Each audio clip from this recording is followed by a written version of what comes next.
నరేంద్ర మోడీ వారం వారం ప్రజలతో ముచ్చటిస్తుంటారు. మన్ కీ బాత్ అనే కార్యక్రమాన్ని దూరదర్శన్ అన్ని ఛానళ్ళు ఆల్ ఇండియా రేడియో కోసమని పెట్టారు. ఆ తర్వాత దాన్ని దూరదర్శన్కి సంబంధించిన అన్ని ఛానళ్ళు కూడా ప్రసారం చేస్తున్నాయి. నేషనల్ మీడియా అట్లాగే కొన్ని ప్రాంతీయ మీడియాలు బీజేపీకి అనుకూలంగా ఉండేటటువంటి అన్నీ కూడా అవి టెలికాస్ట్ చేస్తున్నాయి.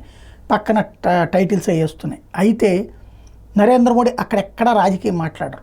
ఒక అంశం తీసుకుంటారు ప్రతి వారం కూడా. ఆ అంశానికి సంబంధించి గ్రౌండ్ లెవెల్ పరిస్థితుల్ని ఉటంకిస్తూ మాట్లాడతారు. దాంట్లో పరిష్కారం ఏంటి అన్నది మాట్లాడతారు. ప్రజల్లో ఒక చైతన్యం తీసుకొచ్చే ప్రయత్నం చేస్తారు. ఇదే విధమైన కార్యక్రమాన్ని ఆంధ్రప్రదేశ్లో చంద్రబాబు నాయుడు నిర్వహించాలనుకుంటున్నారు. బాబు గారికి సంబంధించిన బాబు మీతో అన్నటువంటిదా లేకపోతే పేరేంటి అన్నటువంటిది డిసైడ్ చేసుకుంటారు.